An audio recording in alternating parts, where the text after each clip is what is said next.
어느 바닷가의 찻집에서 사람들이 모여서 차를 마시면서 이야기를 합니다. 오늘 내가 놓친 고기가 얼마나 큰가 서로 이야기를 합니다. 오늘은 이만한 고기를 놓쳤다. 어떤 사람은 이만한 고기를 놓쳤다고 설명합니다. 근데 어떤 사람 한 사람이 오늘 내가 놓친 고기는 이만했지 이렇게 이야기하다가 그만 자기 앞에 있는 찻잔을 쳤습니다. 그래서 찻잔이 떨어져서 깨지고 차는 하얀 벽에 튀어서 흉한 자국을 남기게 되었습니다. 주인 보기가 참으로 흉하니까 속상했습니다. 근데 손님의 실수를 뭐라 그럴 수도 없는데 그때 한 신사가 와서 하는 말이 누구나 실수는 할 수 있는 것입니다. 그 자국에 스케치하더니 그 자국을 이용해서 아주 날렵하고 멋진 사슴 한 마리를 그렸다고 합니다.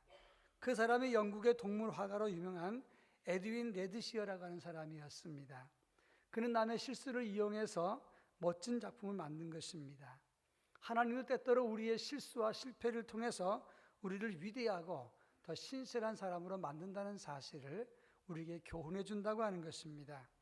저는 지난주에 부활하신 주님이 믿음에 실패한 제자들을 찾아가셨다 하는 말씀을 드렸습니다. 죽음에 대한 두려움 그리고 부활에 대한 의심을 가지고 문을 꼭 닫고 숨어있던 제자들을 찾아가셔서 부활의 주님은 그들에게 부활의 몸을 보여주셨습니다.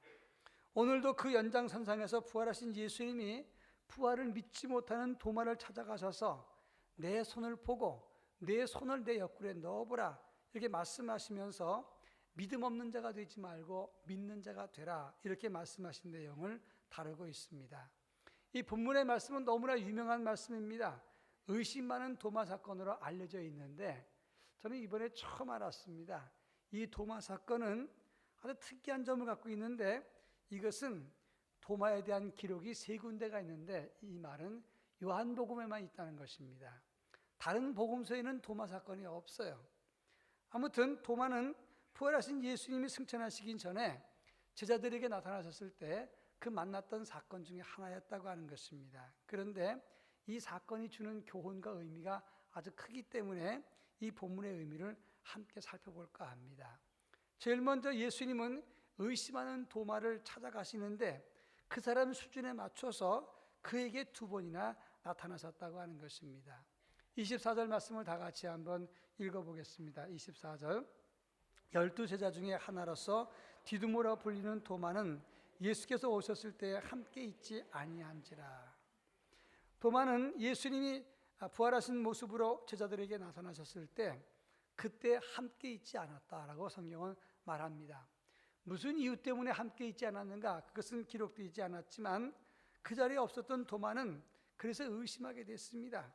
그래서 예수님은 26절에 보면 여드레를 지나서 바로 동일한 장소에 다시 그들에게 나타났다고 하는 것입니다. 이것은 의심하는 제자라도 포기하지 않고 그를 위해서 다시 오셨다는 뜻을 품고 있는 것입니다. 그 당시 제자들의 면면을 보면 참으로 실망스럽기가 짝이 없습니다. 예수님 체포될 당시에 다 도망갔던 제자들, 어떤 사람은 부인하고 어떤 사람은 예수를 배반하고 어떤 사람은 도망을 했습니다. 그리고 이제는 부활하신 예수님 나타나셨을 때 도마는 보지 못했다고 믿지 않았다고 하는 것입니다. 그때 여러분이 만약에 예수님이라면 예수님의 마음이 어땠을까 하는 것입니다.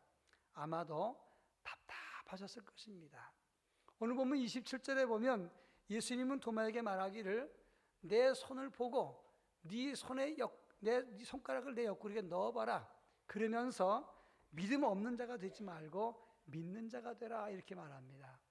믿음 없는 자라는 말은 아피스토스라고 하는 말을 쓰는데 이 말은 불신자라 그런 말입니다. 내가 나타났을 때 없어서 나를 믿지 못했다면 이제 내가 다시 나타나서 보이니 내 손을 보고 네 손가락을 내 옆구리에 넣어보고 불신자처럼 믿지 말고 믿는 자가 되라 이렇게 예수님이 말씀하셨다고 하는 겁니다. 뭔가 예수님의 애정이 묻어나오는 아주 간곡하고 안타까운 마음이 그 말씀에서 느껴진다고 하는 것입니다. 바로 여기에 중요한 포인트가 있습니다. 사실 사람들이 믿음을 볼 때 그 믿는 스타일을 보면 자기의 성격이나 스타일대로 믿는 경우가 많다는 것을 알 수가 있습니다. 어떤 친구 목사님이 저한테 우리 교회는 장비가 있어 그러더라고요. 무슨 장비인가 그랬더니 삼국지에 나오는 장비가 있다는 겁니다. 어떤 스타일인데 그랬더니 한 말이, 이 사람은 물불 안 가리고 달려드는데 교회에서 교육가는 새도 진짜 논의하니까 그 다음날 전화를 했더래요. 목사님, 제가 포크레인 가지고 언제 무실까요? 이렇게 얘기를 하는데 물불을 안 가리고 시원시원하더라는 겁니다. 그런데 시원시원은 하지만 한편으로는 거칠고 실수가 많더라 하는 얘기입니다. 전에 제가 있었던 교회 장로님은 서울대학 수학과 교수님이 계셨어요. 이분은 한마디 말을 하지 않습니다. 그런데 그분이 말을 시작하면 논리가 얼마나 정연한지 수학 공식같이 느껴져요. 그러니까 역시 그 전공도 무시 못하는 거구나 생각을 했습니다. 사람은 다 스타일대로 믿는 겁니다. 도마의 경우를 보면 상당히 의심이 많고 따지기 좋아하고 그리고 실증적인 사람입니다. 실제적인 증거가 없으면 믿지 못하는 그런 사람이란 말이죠. 도마에 대한 기사는 성경 전체 3군데밖에 없어요. 근데 다 요한복음에만 있는데 이번에 제가 사실 뒤져봤고 찾아봤더니 의미가 있었어요. 제일 먼저 요한복음 11장 16절에 보면 나사로 사건 때 도마가 말한 말이 나옵니다. 나사로가 죽었다는 얘기를 들었을 때 예수님은 나사로 집에 없었어요. 그때 그 소식을 들었던 예수님은 야, 우리의 친구 나사로가 죽었다. 글로 가자. 그때 제자들 중에서 이런 말을 합니다. 예수님, 방금도 유대인이 돌로 치려고 했는데 또다시 그곳으로 가시렵니까? 그럴 때 도마가 뭐라고 말하냐면 다른 제자들에게 말하되 우리도 주와 함께 죽으러 가자 이렇게 말합니다. 그 말을 겉으로 볼 때는 상당히 용감하고 용기가 있고 의리가 있다. 예수님 가자니까 죽으러 가자 이렇게 말했는데 그것을 면밀히 연구해 보니까 용감하고 충성스러워서가 아니라 이런 뜻이었어요. 그냥 죽으러 가자. 같이 가자. 이런 뜻이었어요. 그러니까 엄밀한 의미에서 보면 이건 동의가 아니라 사실은 반대에 가까운 말이었단 말입니다. 또 요한복음 14장 5절에 보면 요한복음 14장 초기에는 다락방 강화라고 하는데 예수님께서 뭐라고 말씀하시냐면 내가 너희 아무것도 염려하지 마라. 내가 너희를 위해서 처소를 예비하고 너희를 내게로 영접하겠다 말씀하시면서 내가 어디로 가는지 그 길을 너희가 아느니라 이렇게 말합니다. 근데 도마는 주께서 어디로 가시는지 우리가 알지 못하거늘 그 길을 어찌 알겠습니까? 이렇게 예수님께 되묻습니다. 한마디로 애매한 것을 참지 못하는 스타일이에요. 그러니까 내가 어디로 가는지 너희가 그 길을 너희가 안다 그랬을 때 그것을 알아듣는 사람이 별로 없었습니다. 그때 도마는 아무도 말하지 않을 때 그 길 모르는데 어떻게 합니까? 이렇게 이야기한 것이다 그런 말입니다. 오늘은 세 번째 요한복음 20장에서 나타나는데 예수님이 부활하신 몸으로 나타났을 때 도마가 없었습니다. 그러니까 다른 친구들이 다 예수님 부활했다고 하니까 뭐라고 말합니까? 나는 그의 손과 그의 옆구리에 내 손가락을 넣어보기 전에는 믿지 않는다 이렇게 말했습니다. 그러니까 이것을 한마디로 말하면 증거가 없으면 난 못 믿겠다 이런 얘기였어요. 한마디로 말하면 도마는 실증이 없으면 믿지 않고 회의론적이고 불만이 있고 애매한 것을 참지 못하는 사람이라 그런 얘기입니다. 다 자기 스타일이 있는 겁니다. 그런데 중요한 것은 주님은 그 도마의 스타일을 아시고 제자들에게 도마한테 내 부활을 잘 설명해라 말하지 않고 여드레 후에 다시 나타나셔서 그에게 자기 몸을 직접 보여주었다는 것입니다. 다시 말해서 도마는 보지 않고는 믿지 못하는 회의론자입니다. 그러니까 예수님은 그에게 직접 나타나서 그 눈높이로 자기의 모습을 보여주면서 내 손을 보라. 네 손가락을 내 옆구리에 넣어보라. 그리고 믿는 자가 되고 믿지 못하는 불신자처럼 살지 말라 이렇게 말씀하신 것입니다. 한 생명을 위해서 참고 기다리고 그 사람의 눈높이에 맞춰서 찾아오신 주님의 사랑, 영혼에 대한 안타까움, 이것이 우리 부활하신 주님이 우리에게 보여주신 그런 모습이었다고 하는 것입니다. 제가 얼마 전에 식목일을 앞두고 신문을 읽는데 이 편백나무 숲의 이야기를 제가 신문에서 봤습니다. 보통 나무 하나 묘목을 심고 난 다음에 50년, 100년이 지나면 숲을 이루게 되는데 창원에 있는 평지산에 30만 평 편백나무 숲이 있다는 겁니다. 근데 그 숲을 가꾼 가족의 이야기인데 아버지 이술용 씨 그리고 아들 이현규 씨가 1972년부터 5년 동안 하루에 200~300그루의 묘목을 50만 주 심었다는 겁니다.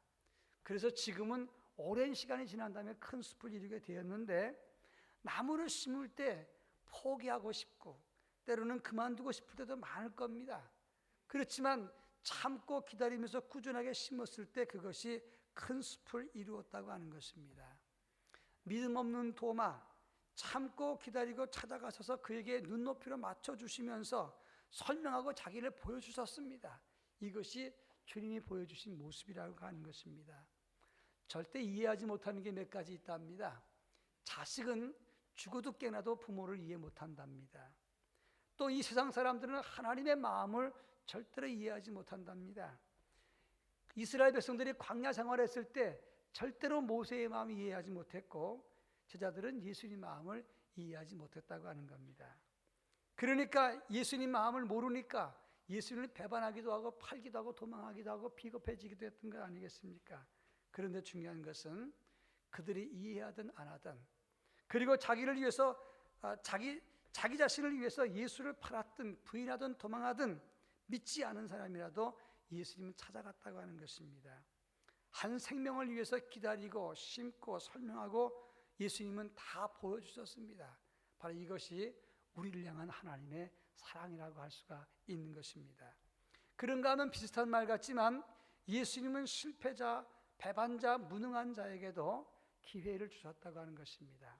저는 지금 3주째 연속으로 요한복음 20장과 21장 그 내용을 설명하고 있는 겁니다. 요한복음 20장과 21장은 부활하신 예수님께서 제자들을 만난 내용을 다루고 있는데, 첫 번째가 막달라 마리아였고, 두 번째가 뭐냐면 도마가 없었을 때 제자들이 모였을 때 제자들입니다. 그 다음에 세 번째 만남은 도마가 있었을 때 제자들을 예수님 만나셨고, 네 번째가 21장인데 그게 뭐냐면 갈릴리로 고기 잡으러 갔던 7명의 제자를 부활하신 예수님이 만난 장면입니다. 마지막으로 베드로를 예수님이 개인적으로 만나신 장면이 나옵니다.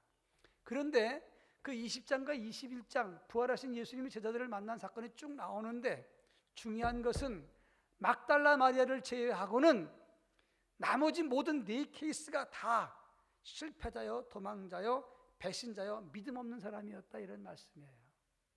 여기에 중요한 교훈이 있어요. 최근에 우리나라 정치에 배신의 정치란 말이 등장을 했습니다. 잘 키워놨더니 그 사람이 나를 배신했다, 참지 못하겠다, 그런 말이죠, 한마디로. 그래서 이번에 공천 파동이 있어서 아마도 그것 때문에 굉장한 파동이 있을 것이다, 이렇게 정치계에서는 예상을 합니다. 여러분, 경제학 용어 중에서 명시적 비용이란 말이 있고 기회비용이란 말이 있어요. 명시적 비용이란 말은 우리가 A를 선택했을 때 드는 비용을 말하는 겁니다. 그런데 기회비용이란 말은 A 말고 다른 것을 선택했을 때 대안의 가치를 기회비용이라고 말합니다. 이것을 묵시적 비용이라고 말합니다.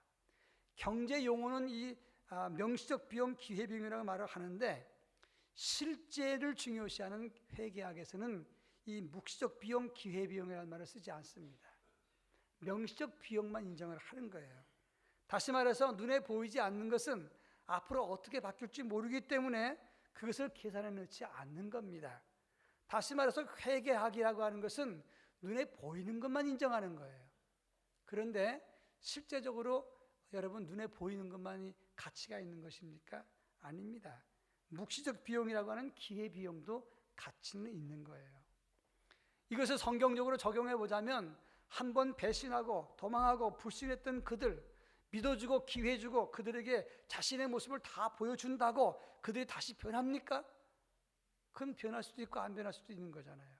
그러니까 그런 면에서 그것은 기회비용이 되는 거니까 인정할 수도 있고 안 할 수도 있는 것인데, 눈에 보이는 것만 믿는 사람들은 그 기회비용을 인정하지 않는단 말이에요.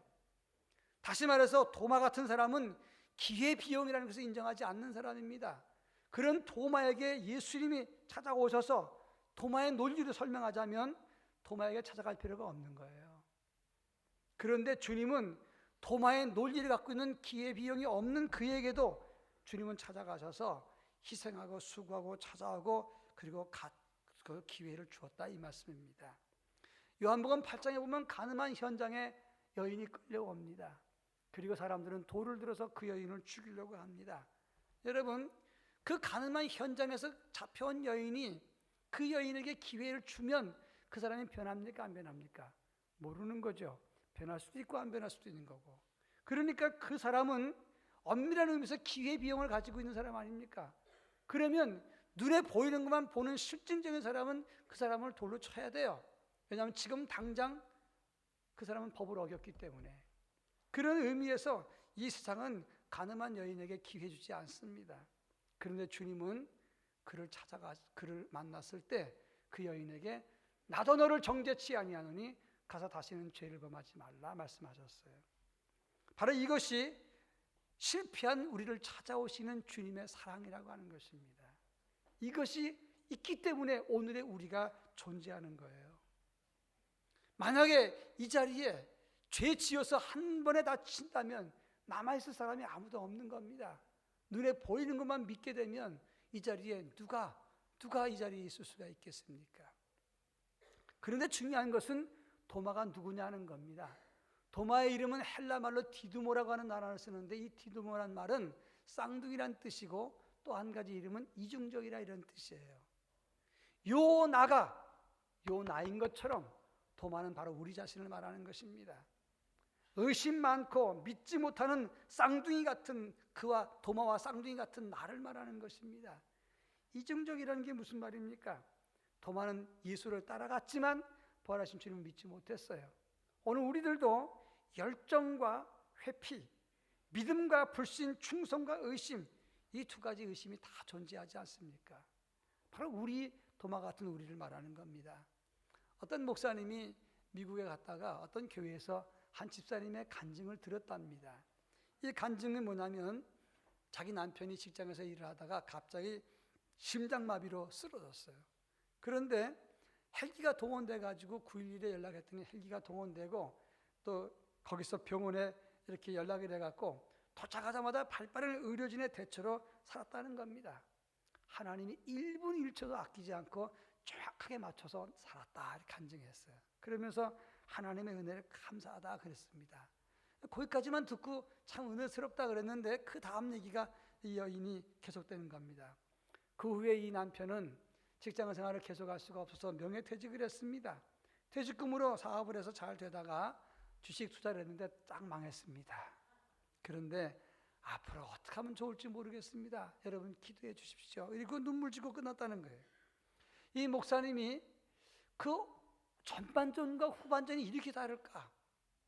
똑같은 사람의 입에서 나오는 간증인데 심장마비 때문에 쓰러졌을 때 1분 1초 오차도 없이 역사하셨던 하나님이 앞으로 실패해서도 살려주고 지켜주지 않겠는가?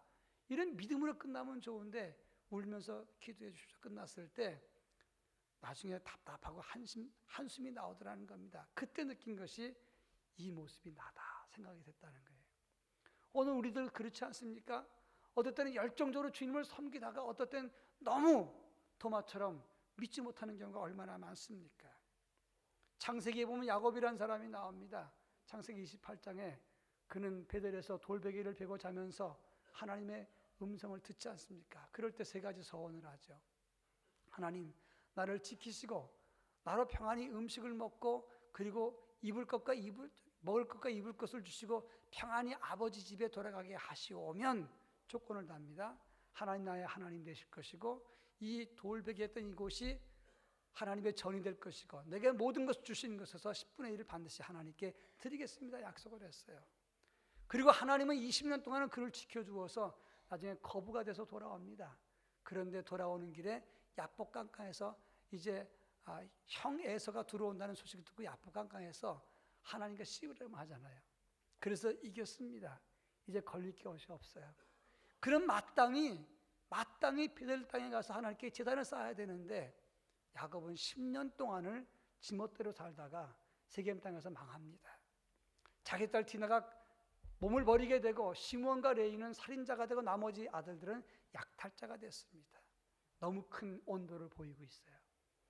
그래서 사방의 사람들이 자기를 죽이려고 달겨드는 이 위태한 때에 창세기 35장 1절에 보면 하나님께서 야곱에게 이르시기를 이렇게 말합니다. 일어나 베델로 올라가라. 내가 내 형 에서의 낯을 피하여 도망하던 때에 나타났던 하나님께 거기서 제단을 쌓으라 말씀하십니다. 실패하고 낙심했을 때 찾아온 그 하나님, 그러면서 길을 열어주었어요. 기회를 주셨다 이 말씀입니다. 엄밀한 의미에서 오늘 내가 여기 있는 것도 참으신 하나님의 기회 주셨기 때문에 있는 거 아닙니까? 나의 나됨이 있는 것도 받아주신 주님이 있기 때문에 오늘 존재하는 것 아니겠습니까? 그런 의미에서 우리가 부활신앙을 가진다면 그 누구라도 기회를 주는 삶을 가져야 되는 거예요. 저 사람의 영도 부활하리라, 우리 자녀의 영도 부활하리라, 우리 모든 사람의 영도 다 부활하리라, 이런 믿음을 가지고 기다리고 기회를 주는 것이, 그것이 부활신앙을 가진 우리들의 모습이라, 그런 모습이 되어야 된다는 것을 말하는 겁니다. 마지막 세 번째, 이 본문을 통해서 주시는 신앙의 원리가 세 가지가 있어요. 제일 먼저 24절 말씀 한번 읽어보겠습니다. 24절, 12 제자 중에 하나로서 디두모라 불리는 도마는 예수께서 오셨을 때 함께 있지 아니한지라. 24절에 보면 부활하신 예수님께서 제자들에게 오셨을 때 도마는 함께 있지 않았습니다. 한마디로 도마의 불씨는 예수님 만나는 자리에 있지 않았기 때문이었습니다. 은혜의 자리, 예수님 만나는 자리에 없었을 때 그는 불신을 갖게 됐습니다. 이것은 어떤 의미를 주느냐? 은혜의 자리, 예배의 자리에서 없어지면, 떨어지면 우리가 의심 생긴다는 것을 말하는 거예요. 많은 사람들이 그런데 예배의 자리를 소홀히 하는 경우가 참 많습니다. 과거에 비해서 최근에 없어진 교회의 원칙이 몇 가지 있어요. 첫째는 이명증서가 없어졌어요. 과거에 한국 교회는 이 교회에서 저 교회로 이사가게 되면 이명증서를 떼어줬습니다. 또 가져갔어요. 근데 최근에 오는 사람 가는 사람 이명증서 뜬 사람 단 한 사람도 없습니다. 제가 지금부터 교회 시작해서 지금까지 두 분의 성도가 우리 교회 이명증서를 떼어왔어요. 그 외에는 한 사람도 없어요. 그건 뭘 말하는 거냐면 너무 쉽게 생각한다는 겁니다. 또 한 가지 사라진 게 뭐냐? 주일날 예배 빠지면 보통 옛날에는 다 담임 목사님한테 무슨 일 때문에 빠진다고 다 이야기를 하고 갔는데 최근에는 말하는 사람이 없어요. 무슨 말이냐? 빠져도 그만, 안 빠져도 그만, 이렇게 생각한다는 겁니다. 이거는 잘못된 거예요. 은혜의 자리를 떠나는 것은 잘못된 일입니다. 예배하는 자리, 하나님을 만나는 자리를 지키는 것이, 그것이 신앙을 가지는 길이라는 것을 알아야 됩니다. 그리고 두 번째 원리는 26절에 있습니다. 26절, 여드레를 지나서 제자들이 다시 집안에 있을 때에 도마도 함께 있고 문들이 닫혔는데 예수께서 오사 가운데 서서 이르시되 너희에게 평강이 있을지어다 하시고 그랬습니다. 오늘 본문에 보면 여드레를 지나서라는 단어가 나옵니다. 저는 이 성경을 묵상하면서 일주일 동안을 지냈어요. 그리고 굉장히 깊이 생각을 해봤습니다. 그리고 이 성경 설교를 준비하기 위해서 요한복음을 몇 번씩 읽었는지 모릅니다. 성경을 많이 뒤졌어요. 근데 왜 하필이면 여드레라는 말을 썼을까? 거기에 제가 깊이 묵상하게 됐어요. 왜 그 다음날 오시면 좋은데 왜 도마에게 여드레 지난 다음에 오셨을까? 그리고 여드레 동안 도마는 무슨 생각을 했을까? 의심 많고 실증주의자인 도마, 사방에서 봤다, 예수님 오셨다, 우리가 이야기했다. 그랬을 때 도마는 3년 동안 따라다녔던 제자인데 도마가 무슨 생각했겠습니까? 진짜일까? 가짜일까? 그리고 나는 3년 동안 따라다녔는데 왜 그걸 못 믿을까? 지금까지 나는 뭘 믿었을까? 아마도 여드레 동안 도마는 고민을 많이 했을 거다. 저는 그런 묵상을 했어요. 그런데 이걸 보고 영적 열병이라고 말합니다. 그러다가 부활하신 주님이 여드레 만에 나타나셨을 때 주님 뭐라고 말씀하십니까? 내 손을 보고 네 손가락을 내 옆구리에 넣어봐라. 그랬을 때 도마가 만져봤습니까? 안 만져봤습니까? 만져봤다는 기록이 없어요. 바로 주님은 나의 주시오 나의 하나님이십니다. 이렇게 고백을 한 겁니다. 많은 주경학자들이 뭐라고 설명하냐면 이 도마가 여드레 동안 깊은 사색과 자책과 고민 중에 그 믿음이 깊어지는 속에서 주님 만났을 때 그는 바로 고백했다는 말을 하는 겁니다. 우리가 신앙생활 하다가 때로 실패할 수 있어요. 아플 수도 있고 사업이 실패할 수도 있고 관계가 깨질 수도 있습니다. 그리고 예수 믿다가 부부 사이에 부모 자녀 간에 성도들끼리 갈등이 생기고 깊은 고민 속에 우리가 들어갈 수도 있어요. 그러나 그것은 우리에게 약이 된다는 사실을 알아야 됩니다. 마태복음 16장 16절에 보면 주는 그리스도시요 살아계신 하나님의 아들입니다라고 베드로가 신앙 고백을 합니다. 그리고 두 번째 위대한 고백이 요한복음 20장 28절 나의 주님이시여 나의 하나님이십니다. 이렇게 고백한 두 사건입니다. 성경 전체를 봐도 신앙 고백이라고 말하는 대표가 이 두 가지예요. 근데 베드로의 신앙 고백은 완벽한 고백입니다. 그런데 많은 주경학자들이 말하기를 베드로의 완벽한 고백보다 이 도마의 고백이 진짜 고백이라는 겁니다. 여러분, 목회하다가 잠 못 이루는 밤이 있을 수 있습니다. 저도 그런 수가 많이 있습니다. 교회 때문에, 교인 때문에, 때로는 나 스스로의 믿음 때문에, 목회 때문에, 어떨 때는 건강 때문에, 스스로 모든 이런저런 생각 때문에 깊은 고뇌의 밤을 지낼 때가 있습니다. 어떤 분은 그럴 수도 있어요. 목사님이 예민해서 잠 못 자는 거라고. 그럴 수도 있겠죠. 그렇지만 한 주, 두 주, 어떨 때는 한 달, 두 달도 갑니다. 그러나 여러분들 중에서도 그런 수도 있을 겁니다. 그렇지만 그 긴 밤은 피하지 않아야 돼요. 왜냐하면 우리에게 유익을 주는 기간이기 때문에 그렇습니다.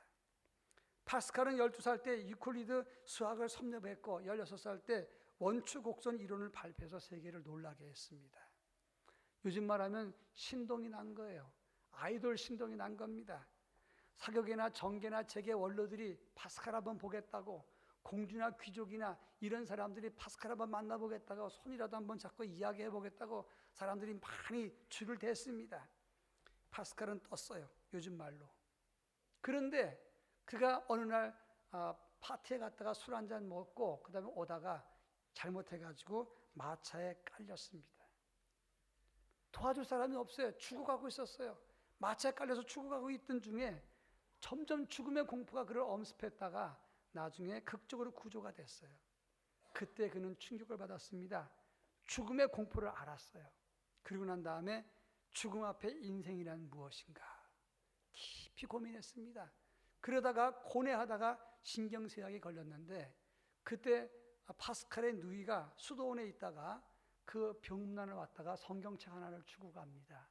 그때 그 파스칼이 성경책을 읽다가 하나님을 만나고 쓴 글이 팡세예요. 팡세. 그러니까 한마디로 파스칼이 고민이 없었다면 팡세는 나오지 않았을 겁니다. 그냥 수학자로 끝났을 겁니다. 그러나 고민의 시간이 있었을 때 그는 위대한 철학자, 사상가, 묵상가로 이름을 남기게 되는 겁니다. 마지막 세 번째 교훈이 29절에 있습니다. 29절 예수께서 이르시되 너는 나를 본고로 믿느냐 보지 못하고 믿는 자들이 복되도다 하시니라. 오늘 성경에 두 가지 유형의 믿음이 있습니다. 봐야만 되는 믿음, 내가 받아야만 되는 믿음, 내가 누려야만 행복한 믿음이 있습니다. 그러나 또한 믿음은 보지 못하고 믿는 믿음, 없어도 행복한 믿음, 누리지 못하고 감사할 수 있는 믿음이 있다는 거예요. 내가 누리고 가지고 봐야만, 가지고 있어야만 감사하는 것은 기본적인 겁니다. 그건 당연한 거예요. 그렇지만 보지 못하고 믿는 것, 없어도 복이 되고 그리고 누리지 못해도 은혜가 되고 감사가 나올 수 있는 것이 성숙한 믿음이고 그것이 바로 큰 믿음이고 그것이 복된 믿음이라고 성경은 말하고 있는 겁니다. 베드로전서 1장 8절에서 이렇게 말합니다.